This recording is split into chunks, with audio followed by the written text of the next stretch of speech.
Welcome to Amintro Family, the podcast. I'm your host, Jeff Sammut. We hope you're enjoying the free online platform and community for family caregivers, be it through the Amintro Family app or amintrofamily.com, because it's all about helping those caring for their aging parents and relatives or friends and to connect and share experiences and access valuable resources. Our guest today is Canadian author, acclaimed broadcaster, science journalist, and member of the Order of Canada, Jay Ingram. Jay, it's always a pleasure to get to speak with you. Great to be here, Jeff. Now, you've been reporting on brain research for most of your career, and we'll get into the science of dementia, but on a personal note, you lost your mother to dementia. How far back are we going in recalling your mother's diagnosis?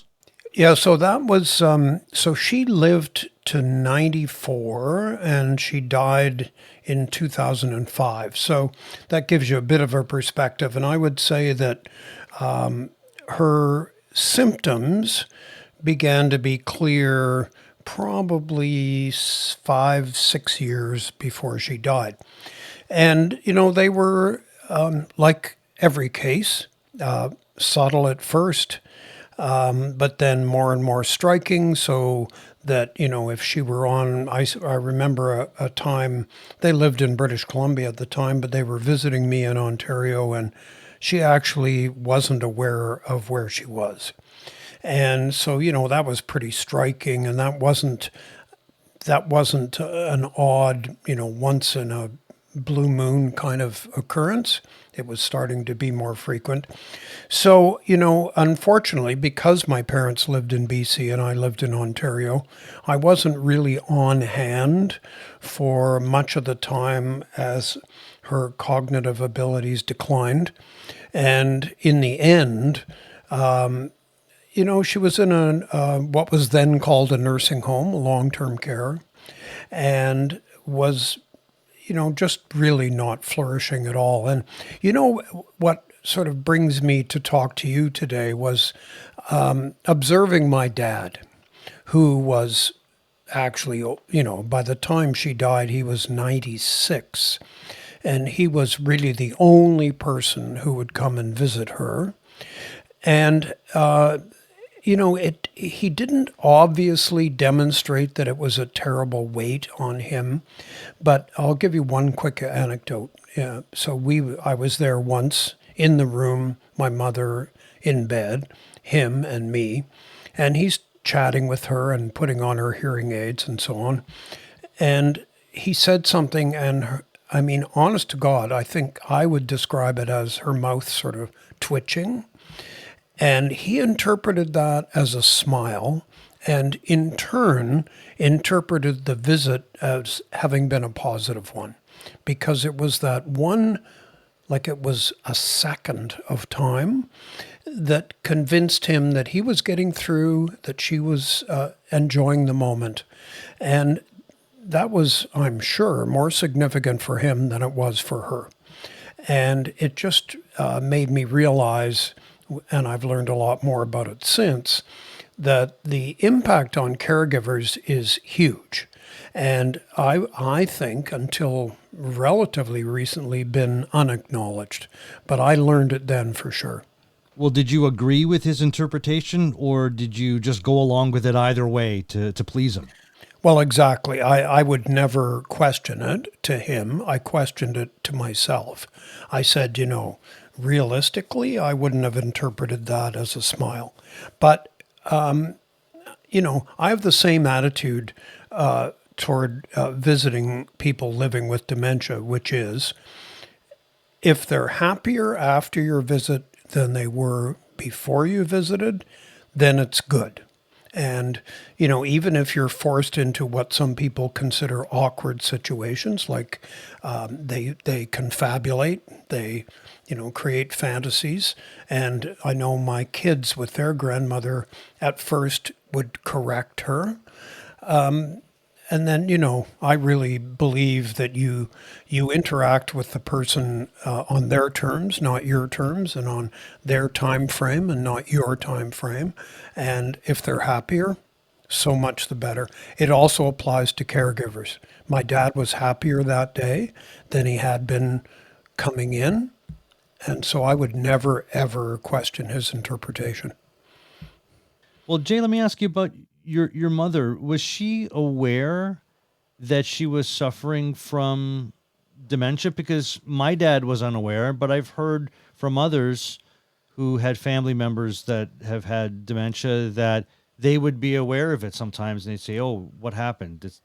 Was I out of it again, or was I misremembering again?" My dad was unaware. Was your mom unaware of it?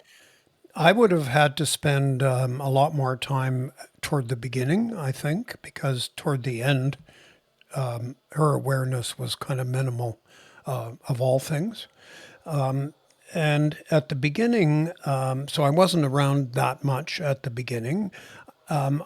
Suspect she was like many people who, because the awareness of dementia is so much greater now. I mean, just as a historical note, if you go back to the 1940s and 1950s, dementia was considered part of aging.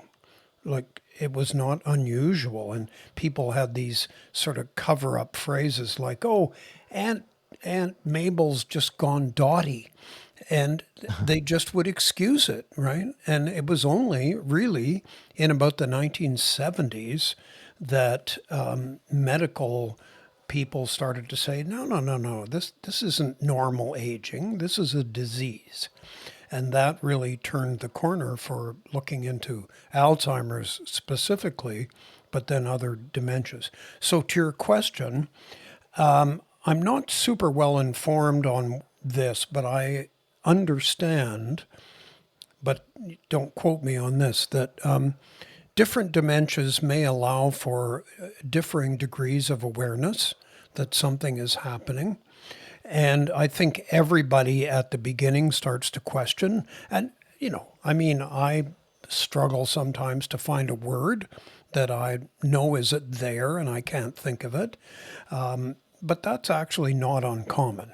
And there are lots of people who have no signs of dementia that still have trouble recovering words. And, memory definitely weakens with time. I mean, my dad died just before his 98th birthday.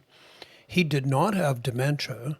His mind was working, but his memory, his short term memory especially, was, I wouldn't say absent, but, it was, there wasn't much there. So you sometimes have to consider memory separately from some of the other symptoms of dementia. I would say that probably, like most people or many people, my mother was aware at the beginning. But, I think what your question is really asking, and it's an important one, is do you get to a point where you really are aware that something significant is happening? And that could be terrifying to people. It would be very hard to be comfortable with that realization. Fortunately, and if that's the right word in this situation, in many cases, by the time people realize that they're living with dementia, by the time they would realize it, they don't. And then their life takes a turn for that. And, some people, I mean, I've seen people living with dementia who are actually quite cheerful and not stricken with horror that they have dementia. And others who I haven't met many, but I've met a couple who really see it as a disaster. So unfortunately, I can't give you the exact answer to the question about my mother. No, but much to think about. There are a lot of people that would be out there right now listening that might say, "All right, well, this is the category in which this my family member belongs." That there are a variety of categories. I do believe that, and it's based on those that I've spoken to over the years. While we're on the subject of awareness, something that is of mine for me is my father suffered from Alzheimer's. And, we lost him a few years ago. So it has me thinking, well, might I suffer the same fate? Could that be top of mind for you, given your lineage, what's happened with your mother and her diagnosis? And given what you know about brain research, I mean, that would obviously give you a leg up on preventing having the same diagnosis, would it not?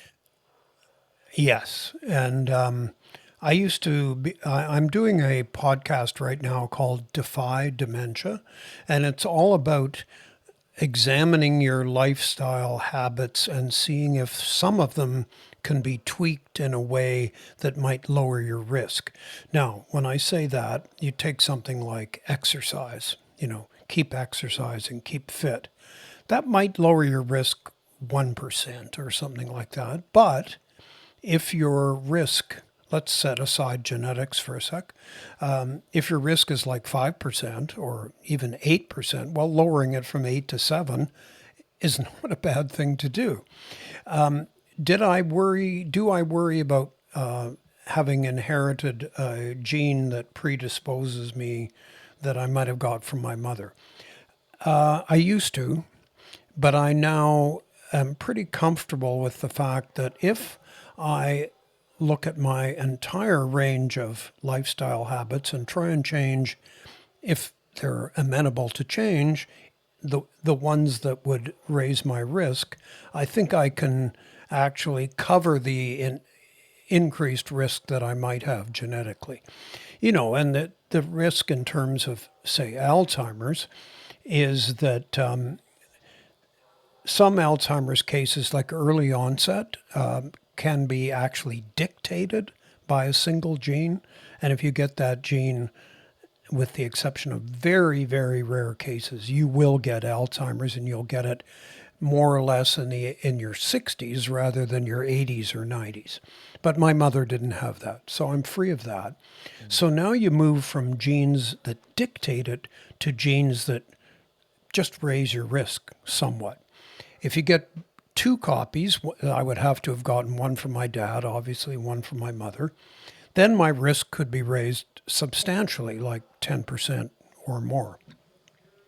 I haven't had my genome done, and I'm not going to now because I'm pretty sure, I'm definitely of an age where a lot of people start to show signs. I'm not showing any signs that I'm aware of to date, except the odd missing word. And I'm trying to stay fit, and I'm trying to eat properly, and I'm trying to keep my blood pressure low, and all of those things that raise risks. So I'm pretty confident. I mean, I could end up being wrong, but I'm pretty confident that the way I'm living my life will take care of any genetic risk I have. Well, So I'd say, I mean, you're still writing books and you're hosting a podcast, and you're very active, Jay. I mean, I'll point at a few things that you're doing throughout every single year over the past number of years. Jay, you got a couple of years on me. You're busier than I am. Well, I don't think so, but I just turned 80, so Yeah. I'm old enough that I think a lot about what life in extended old age might be. But I feel good, and I'm doing what I can. So, and I do because of the podcast that I'm doing, I do track the literature on what you can do, and I won't go into detail, but there's something like 14 things, some of which you can't really deal with too much in later life, like how far did you go in school, that sort of thing. Mm. But of the 14, it's pretty clear that 10 or 11 of them are within reach for most people. And, I'll just say one stat, and that is if worldwide populations were to adopt these lifestyle habits that are healthier, dementia cases worldwide could be reduced by as much as 45%. Oh my So goodness. that's an extraordinary number. Yes. And, the benefits, just you don't even have to enumerate the benefits. They have an impact on healthcare at the national level, healthcare at the community level, families, loved ones. It would be amazing. So I'm sold on that idea. Okay, so for those that are living with dementia, Jay, Yeah. are they getting a bad rap? Are we dismissing the abilities those living with dementia would still have? I think a lot of that, I mean, it's unavoidable to say that cognitive various aspects of their cognition are slipping. But I think a lot of it depends on caregivers and how they interact with the person living with dementia. So, you know, I mentioned it. I'll mention it again that telling people, correcting people. The only impact that seems to have, in my experience, if people are fantasizing, I'll give you actually a great example, and this is based on a true story. Guy goes in to see his father. His father's living with dementia. His father said, "I had an amazing lunch today. I had lunch with Pablo Picasso and Winston Churchill. It was just amazing." Now, you can imagine what most people would say. How could you? They're both dead. How could you have had that? You're in this long-term care home in Canada. But instead, the guy said, "That sounds amazing. Tell me more, because I sure didn't have a lunch that interesting." And so the conversation went on for a bit, and then it trailed off into other subjects. And there's to me, there's absolutely no harm in that. Some people might say, well, you're deceiving the patient. Well, who cares, right? I mean, it's not like if you say that's impossible, they're going to say, oh, well, okay, maybe. I mean, mostly they'll be kind of either irritated or anxious or upset, or they had something pleasurable taken away from them. Yes, it was an imaginary pleasure, but it's almost like you have an amazing dream and you tell somebody and they're curious and interested in it rather than saying, well, it's just a dream. So I think caregivers may not, and I don't think there's much research on this yet because it would be very hard to do long-term studies. But if caregivers make life better, happier, less anxious, I could easily see that there's a possibility that cognitive decline would slow down. We had a really interesting example in the podcast talking about trans people who get dementia and tend to lose recent memories but hang on to early memories. But early memories for a trans person represented a different person to them. And that could be very upsetting, because they might say, what are those dresses doing in my closet? And extra sensitive care has to be taken with, just a whole different variety of people for whom dementia will mean different things. And the regression to early memories could, even if you're not a trans person, but could bring up really unpleasant memories that could swamp more recent pleasant memories. And so, look, I'd be the first person to say caregiving is a really, really difficult task. And it wears on people in many ways. And unfortunately, we're asking caregivers to sometimes do like giant mental leaps. Okay, this patient is now remembering more of their childhood, and you're going to have to sort of go along with that. Well, of course, in most cases, at least professional caregivers have no idea what their childhood was like. But, they have to cope with it. Well, you're just going along with it. You're letting Yep, you're letting it you're letting your flow. loved one talk. You're letting them go. Well, your earlier story mirrors one that I've told on this show time and time again about my dad suffering from Alzheimer's, and I was sitting with him, and he just turned and asked me when Frank was coming over, and I wasn't sure if he was referring to my Uncle Frank or some other Frank, and I said, "Frank who, Dad?" And he said, "Frank Sinatra. I haven't seen him in a long time." Frank Sinatra had passed away by then. And I said, "I don't know, but I'm looking forward to seeing him." And he goes, "Yeah, I haven't seen him in a long time. It's going to be great. It's going to be great." And that was it. I'm not going Yeah, to argue with him on yeah, yeah, Frank Sinatra. I'm not going to correct him. That's not what I'm yeah. there for. No, and just thinking about caregiving, And caregiving obviously has many, many manifestations. The one that I know most about and I'm most interested in is caregiving for people with dementia. And the startling thing about that is that caregivers for people living with dementia have a higher risk of dementia themselves.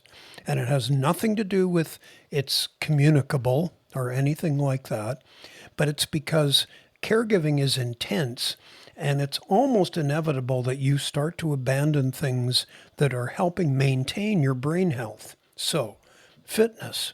If you're doing a lot of caregiving, you're not going to the gym or going for long walks the way you used to. Eating properly.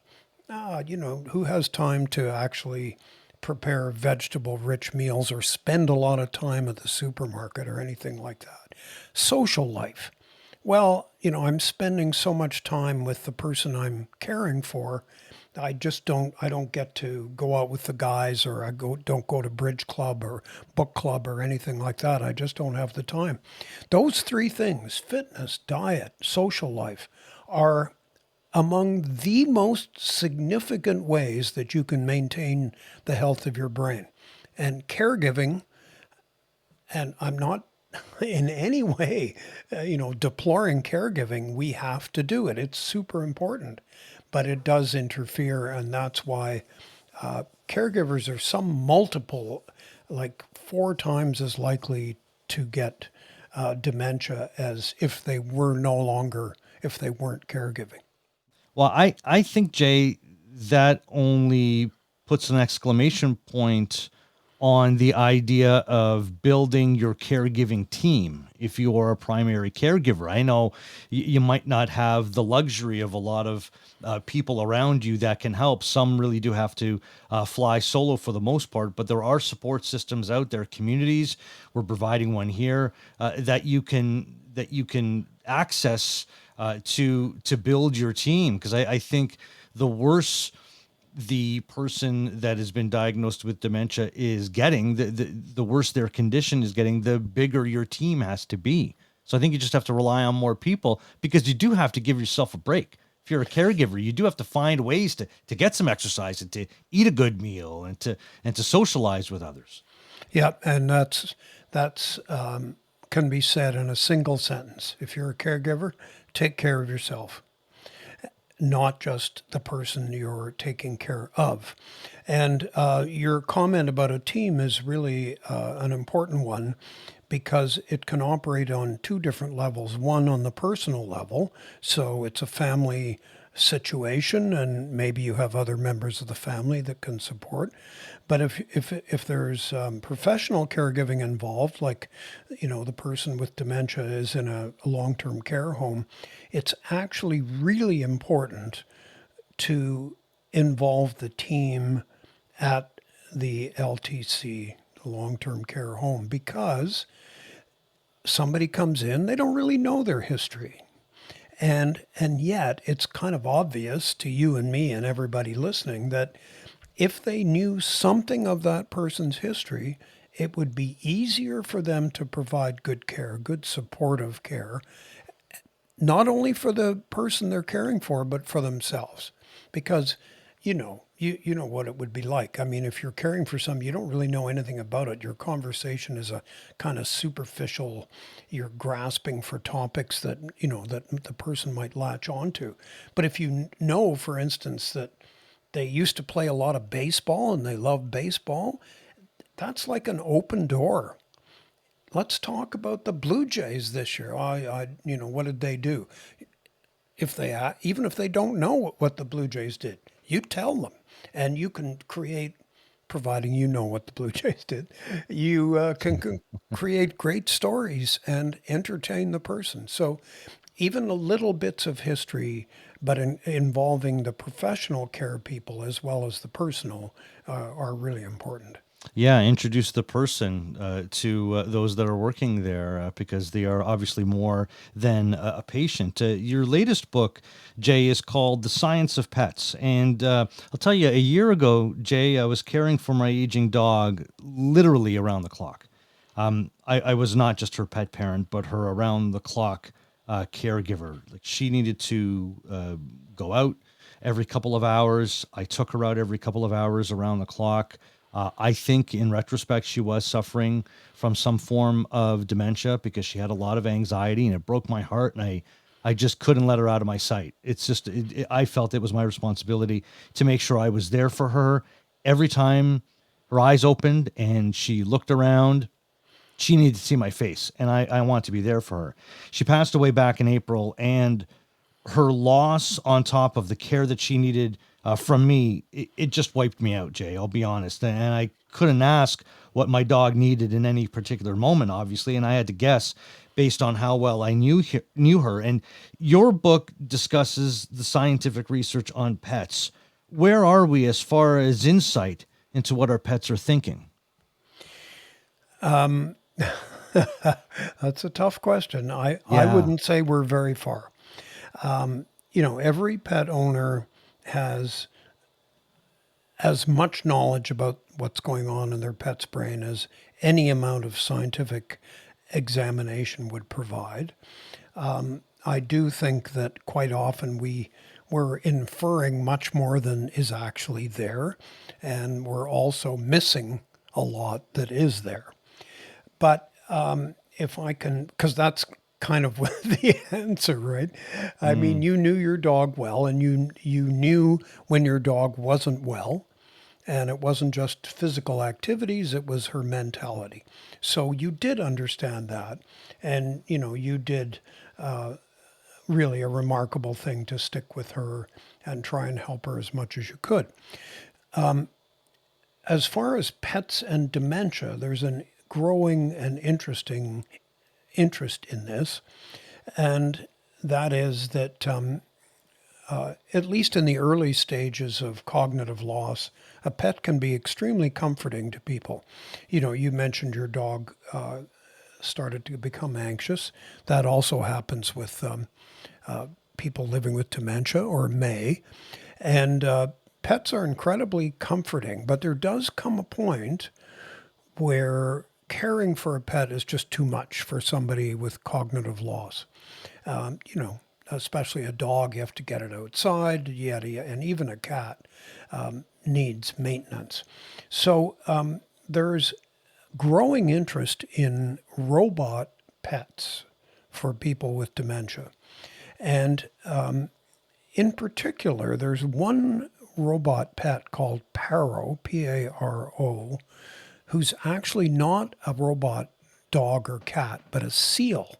And the reason, Jeff, it was chosen to be a seal was they experimented with robot dogs and cats, but people know dogs and cats too well. And they knew this just wasn't like a real dog or a real cat. Whereas their knowledge of seals is not exactly encyclopedic. And the seal was much more convincing. And this is just a small battery-powered, AI-loaded little mimic of an animal that makes noises, that responds to touch, that is warm and furry.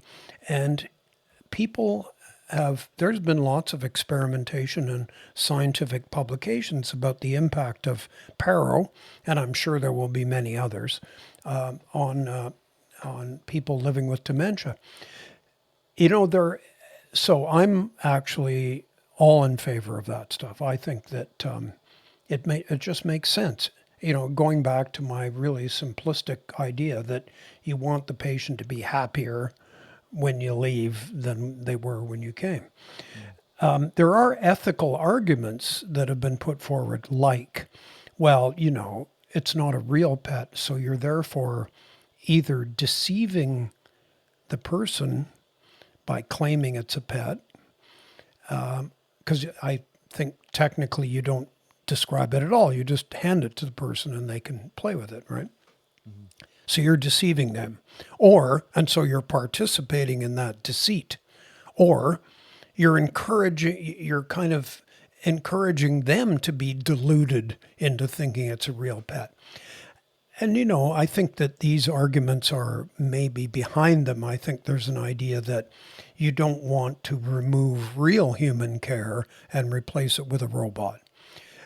And I agree with that, but there comes a time when cost may become such a significant factor, or if not cost, time spent, where you can't have a person there all the time, but you could have a little robot pet there all the time. So I think that we're going to see in the next, decade or so, increasing use of robot pets until people come up with something better.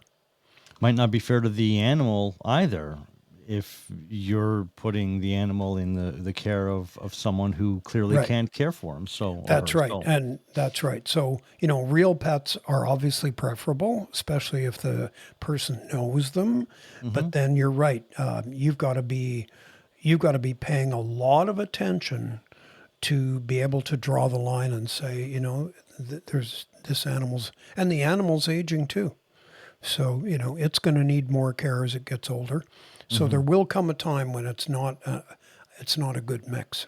Well, we'll look for that to see if that is in fact going to be a growing trend. Visit jayingram.ca, pick up a copy of his newest book, The Science of Pets, and check out his podcast, Defy Dementia, with Dr. Allison Schooler. Jay Ingram, I really appreciate your taking the time for us, Jay. Thank you so much for joining us. Great to be here, Jeff. Thank you. Thank you. I'm Jeff Sammut. This has been another episode of Amintro Family, the podcast, which you can hear on the Amintro Family app and wherever you listen to podcasts. We've got a new episode dropping every 2 weeks. Check out amintrofamily.com. And a reminder, we want to hear your stories on the forum, and we can share them here as well on Amintro Family, the podcast.